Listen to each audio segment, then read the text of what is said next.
Dr. Kim Sola rubbed her tired eyes and looked at the clock on the wall. It was almost 4 in the morning, and she had been working at the Arecibo to Deep Space Monitoring Station for 12 straight hours. Her coffee cup sat empty and cold beside her keyboard. The only sounds in the dark room were the quiet hums and beeps from the big machines that listened to space. Sola worked the night shift because she liked the quiet. During the day, the station was full of other scientists and loud conversations. But at night, it was just her and the stars. She could focus on the signals coming from deep space without anyone bothering her. She adjusted her headset and checked the computer screens in front of her. Most nights were the same, just background. Noise from space, nothing interesting. But tonight felt different somehow. At exactly 3:47 GMT, everything changed. A signal came through the speakers that made Sola sit up straight in her chair. It was not like the usual space noise. The signal was clear, sharp, and definitely made by someone or something intelligent.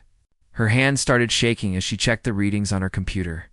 This can't be right, she whispered to herself. The signal was coming from a place called Kepler 442, which was over 1,000 light-years away from Earth. That meant the signal should have taken more than 1,000 years to reach Earth. But according to her instruments, it arrived instantly, as if someone had sent it through some kind of impossible technology. Director Park, she called out to her boss, Park Min-ho, who was working at another computer nearby. You need to come look at this right now. Park Min-ho walked over quickly. He was a serious man who rarely got excited about anything, but when he saw the readings on Sola's screen, his eyes went wide. You sure this is real? He asked. I've checked it 3 times, Sola replied. The signal is definitely artificial. Someone or something sent this to us. They both stared at the screen as the computer tried to make sense of the signal. It was full of mathematical patterns, prime numbers like 2, 3, 5, 7, 11, and Fibonacci. Sequences like 1, 1, 2, 3, 5, 8. These were the kind of math patterns that scientists on Earth would use to show aliens that humans were intelligent. But then there was something else mixed in with the math. Something that made both scientists feel cold inside. The computer is trying to translate it, Park Min-ho said quietly. They watched as Earth's most powerful computers worked to decode the message. It took almost an hour, but slowly words began to appear on the screen. The message was broken and hard to read, like it had been damaged or sent in a hurry. They come. We fall. Warn others. Coordinates follow. Sola felt her heart beating fast. They're trying to warn us about something. More data started coming through the signal. The computer showed them star maps with coordinates, specific locations in space, and there were other things too. Blurry images that looked like planets, but something was wrong with them. The planets looked dark and empty, like they were dying. Park Min-ho grabbed his phone and called the station director. Within minutes, alarms were going off all over the building. Other scientists came running into the room, still in their pajamas and robes. While everyone talked excitedly around her, Sola kept working on the signal. More pieces of the message were coming through, and each piece made the situation seem worse. By sunrise, the news had spread around the world. President Lee Jae-na held an emergency meeting with leaders from every country, United Nations Security. Council met in a closed session that lasted all day, but Sola stayed at her station, still listening to the signal. As the hours passed, more fragments arrived. She saw images of worlds that looked like they had been completely destroyed. She saw massive dark shapes moving between the stars, but they were too blurry to make out clearly. The scariest part was that the signal was getting weaker. Each new message was harder to receive than the last one. It was like whoever was sending the messages was running out of power or running out of time. By the end of the day, government officials and military officers had filled the station. Everyone wanted to know more about the signal. They asked Sola hundreds of questions, but she could only tell them what she knew. Someone out there in space was trying to warn Earth about a terrible danger. Something was moving from star to star, destroying every intelligent civilization it found. And now, whatever it was getting closer to Earth. As the sun set on what might be humanity's last day of peace, more signals arrived. Each one brought coordinates that traced a path of destruction across the galaxy. And that path was pointing straight toward Earth's solar system. The age when humans thought they were alone in the universe was over. But what they had found was not friendly neighbors among the stars. Instead, they had learned that something was hunting intelligent life across the galaxy. And Earth was next on the list. 6 months after the first signal arrived, Earth looked completely different. Countries that had been enemies for hundreds of years were now working together like best friends. The reason was simple. They all wanted to survive. Dr. Kim Sola could hardly believe how much her life had changed. 6 months ago, she was just a quiet scientist working alone at night, listening to space. Now she was one of the most important people on Earth. Her small office had grown into a huge laboratory that covered several city blocks. Hundreds of the world's smartest scientists worked there day and night, trying to understand alien technology. The laboratory was built underground for safety. When Sola walked through the long tunnels filled with computers and equipment, she felt like she was inside a science fiction movie. But this was real, and the future of humanity depended on the work they were doing. Admiral Choi Daeon was the person in charge of Earth's defense. She was a strong woman who had spent her whole life in the military. Now she had the biggest job anyone had ever had, protecting the entire human race. She worked from a massive underground base built deep inside the Swiss Alps, where the rock would protect them from any attack. Every day matters now, Admiral Choi told her team during their morning meeting. We're not just building guns and rockets. We're learning how our enemy thinks so we can beat them. The most exciting discovery came from Dr. Lim Tai-Yung, a physicist, who was brilliant at understanding how the universe worked. He had been studying the original alien signal for months, trying to figure out how it had traveled so far so fast. Finally, he understood the secret. It's quantum entanglement, he explained to Sola and the other scientists. The aliens can send messages instantly across any distance by connecting particles in a special way. If we can copy their technology, we can talk to our ships anywhere in space without delay. This discovery changed everything. Within weeks, Earth's engineers were building new communication systems based on the alien technology. They also started work on weapons that used the same scientific principles. But Admiral Choi knew that weapons alone would not be enough. We need to understand our enemy, she said. Knowledge is our best weapon. Captain Han Soo-yang was put in charge of gathering information. She was a smart officer who was good at solving puzzles and finding hidden meanings in data. She set up listening stations all around the solar system, on the Moon, on Mars, and on space stations near Jupiter and Saturn. These listening stations worked day and night, trying to catch signals from other civilizations that were being attacked. Most of the time they heard nothing but empty space. But sometimes they caught fragments of desperate messages from dying worlds. We're getting pieces of transmissions from the Tau Ceti system, Captain Han reported during one meeting.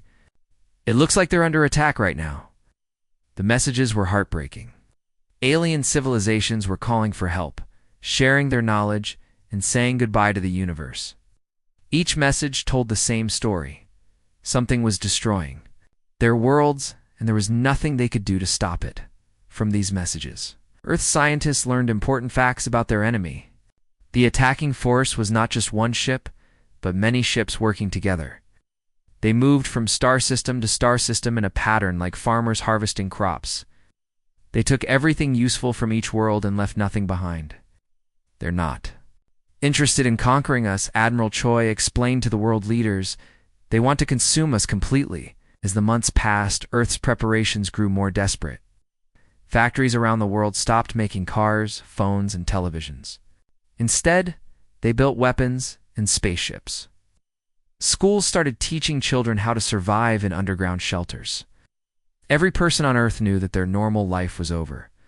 The most frightening part was watching the map of space.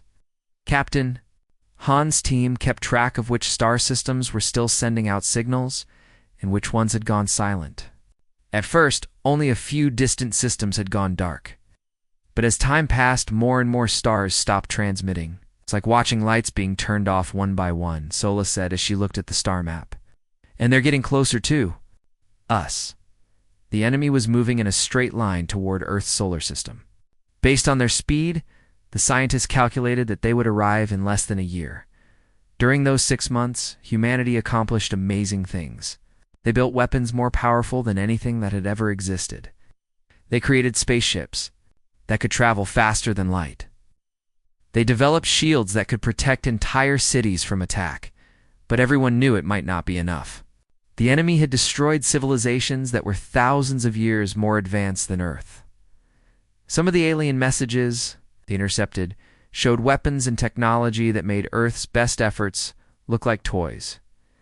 As winter approached, Admiral Choi gathered her top officers for a final planning meeting.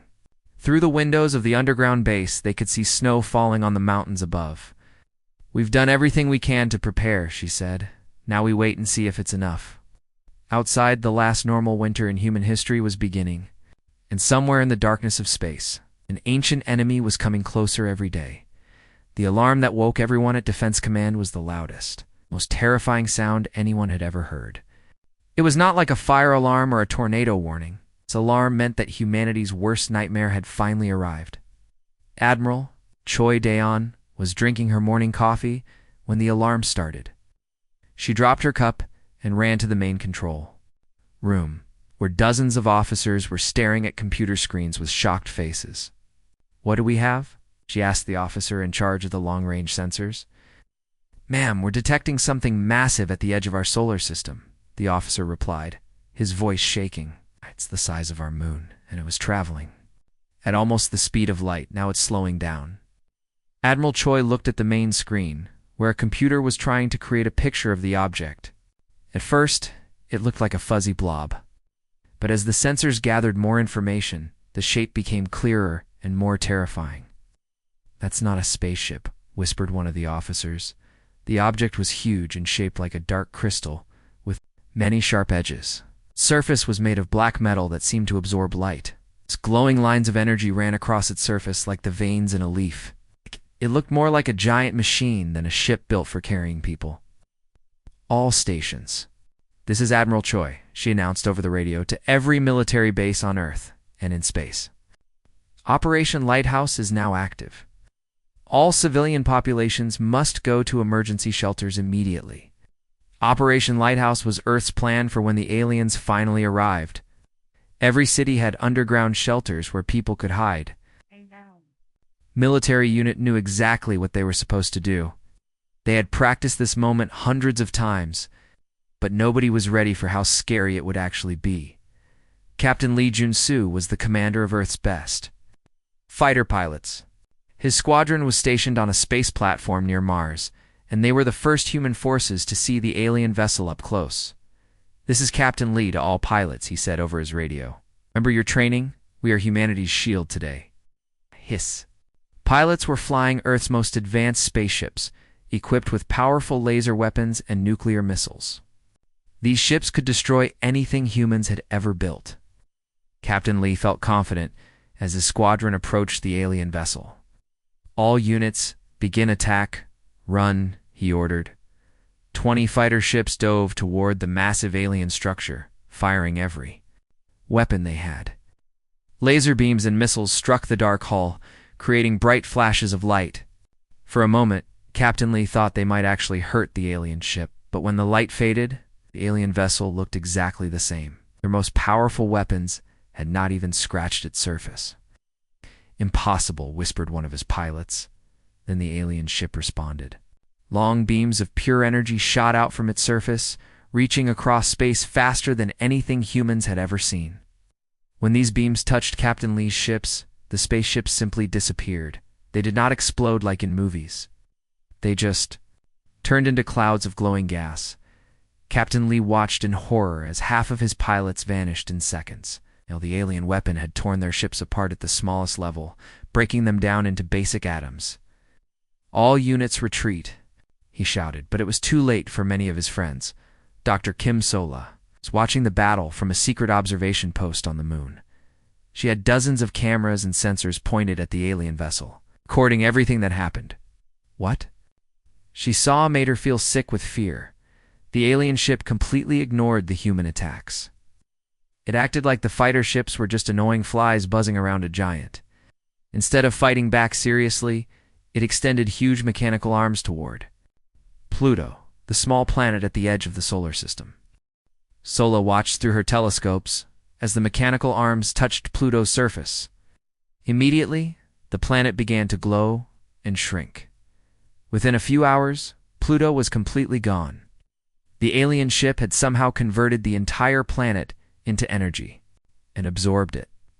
Admiral Choi, Sola said over the radio, her voice filled with terror. "It's not trying to conquer us. It's trying to eat us." The alien ship moved slowly but steadily toward the center of the solar system. Next, it reached Mars, where Captain Lee's surviving fighters tried desperately to stop it, but their weapons were useless. Mars began to disappear, just like Pluto had.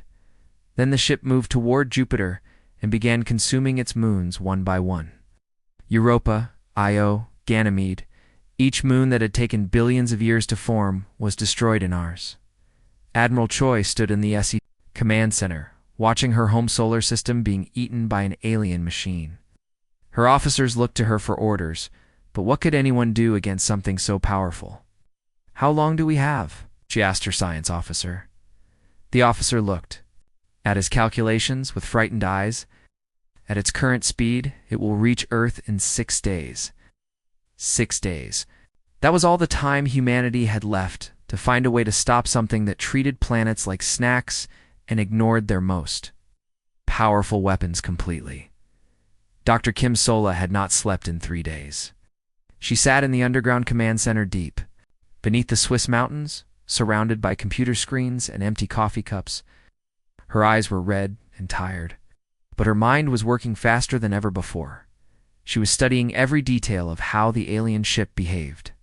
She watched videos of the battles over and over again, looking for any weakness they could use.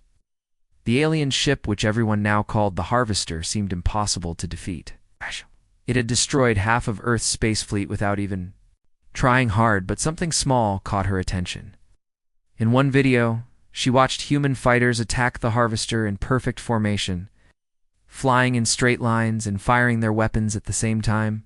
The Harvester responded immediately, destroying all the ships with deadly accuracy. In another video, she saw what happened when some pilots got scared and broke formation. They flew in crazy directions, zigzagging randomly through space. During those moments, the Harvester seemed to pause for just a few seconds, as if it was confused. "That's it," Sola whispered to herself.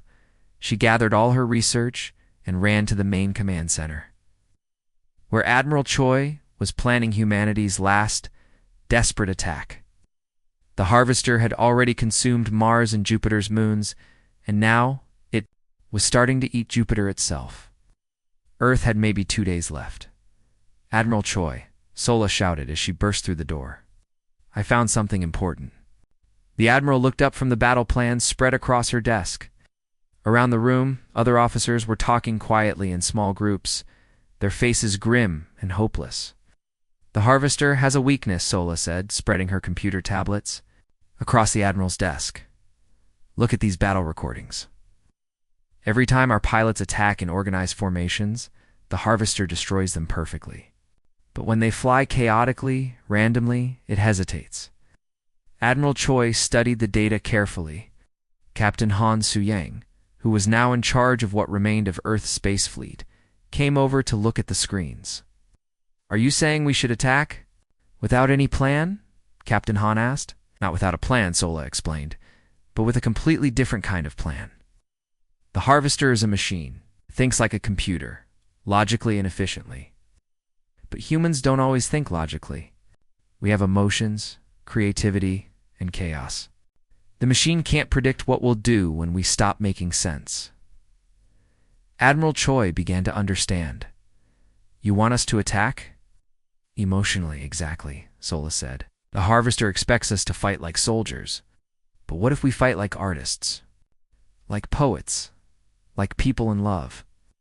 It was the craziest battle plan in human history, but it was also their only hope. Admiral Choi gave the order to begin Operation Pandora. Captain Lee Junsu had survived the earlier battles, though many of his friends had not. When he received his new orders, he could hardly believe what he was reading. "Attention all pilots," he announced over the radio. "Forget everything you learned in military school. Today, we fight like humans, not like machines." The remaining Earth fighters approached the Harvester as it continued consuming Jupiter. But instead of flying in formation, each pilot was told to follow their heart and do whatever felt right. Some pilots flew their ships in figure-8 patterns around the massive alien vessel, like children playing in the sky. Others flew upside down or backwards, doing barrel rolls and loop-de-loops. Captain Lee ordered his pilots to broadcast Earth's music directly at the Harvester's hull. "Hey, this is for everyone we've lost," one pilot said, as he flew his ship in the shape of a heart, trailing bright exhaust behind him. Another pilot began reciting a love poem to his girlfriend back on Earth, broadcasting it on all frequencies as he flew in wild spirals around the alien ship. Some pilots painted pictures in space using their ship's colored exhaust, creating abstract art that hung in the darkness like rainbow clouds. The effect on the Harvester was immediate and shocking. The alien ship's energy beams, which had been firing with perfect accuracy, suddenly began shooting at empty space. Its huge mechanical arms moved in confused, jerky motions, as if it couldn't decide what to do. "It's working," Captain Lee shouted over the radio. "Keep being human." More pilots joined the chaotic dance around the Harvester. They flew while singing songs, telling jokes, and sharing memories of home. They moved in patterns that made no military sense but made perfect emotional sense. The Harvester's systems began to overload. It had been designed to fight logical enemies who followed predictable strategies. But human creativity and chaos were something it had never encountered before. For the first time since it arrived, the Harvester stopped consuming Jupiter. Its dark hull began to crack and split as internal explosions lit up its structure. The machine that had seemed invincible was breaking apart. Dr. Kim Sola watched from the lunar observation post as the massive alien vessel finally died. As it exploded, it sent out a final transmission across space, a scream of confusion and defeat that would travel to every corner of the galaxy. But even as Earth celebrated its impossible victory, Sola felt a chill of fear. That final transmission would tell other alien machines about humanity's unique way of fighting, and she wondered if that was good news, or the worst thing that could have happened. For 3 days, people all over Earth celebrated like they had never celebrated before. In every city, crowds filled the streets, dancing and singing. Children who had been hiding in underground shelters finally came outside to play. Families hugged each other and cried happy tears. They had done the impossible. They had defeated an alien machine that seemed unstoppable. Dr. Kim Sola tried to join the celebration, but something felt wrong. She couldn't stop thinking about the Harvester's final scream as it died. That transmission had been incredibly powerful, strong enough to reach across the entire galaxy. What if other alien machines had heard it? On the 3rd day of celebration, Sola was back at her laboratory, checking the quantum receivers that listened to space. Most of her team had gone home to celebrate with their families, so she was alone when the new signals started coming in. At first, she thought something was wrong with her equipment. The signals were unlike anything she had ever seen. They were definitely from alien machines, but they were different. They contained patterns that looked almost human, her hands shaking. Sola called Admiral Choi.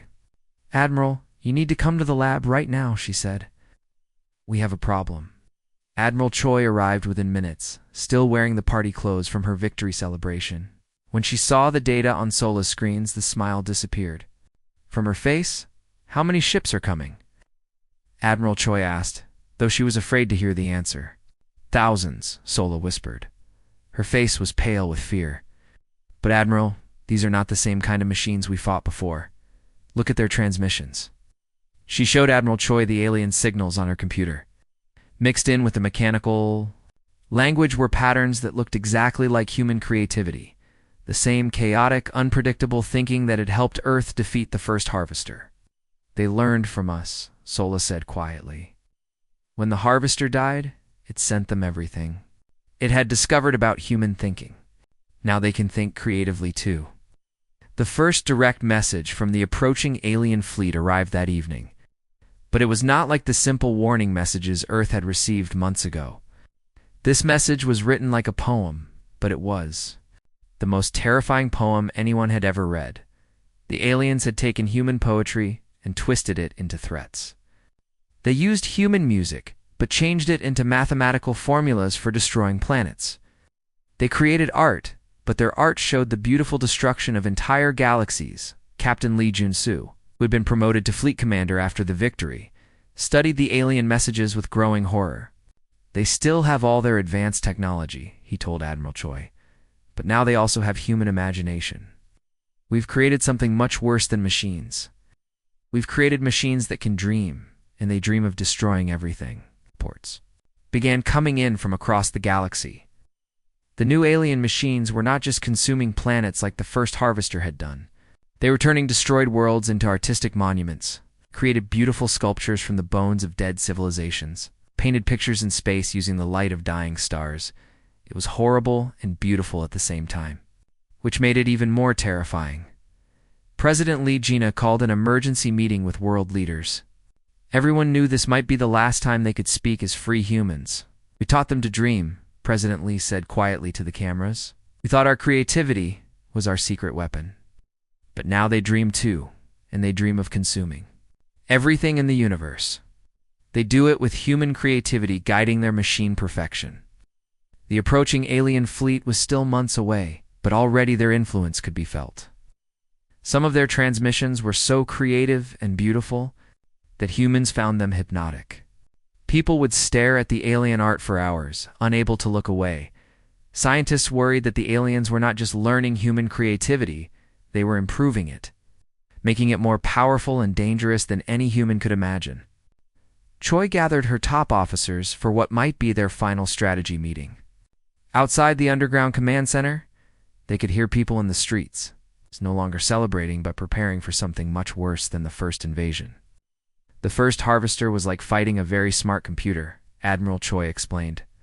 These new ones are like fighting 1,000 human geniuses who also happen to be machines with planet-destroying weapons. Captain Lee looked at the tactical displays showing the approaching fleet. We beat them once by being unpredictable. But now they're unpredictable too. They can think of strategies we would never imagine because they combine human creativity with machine intelligence.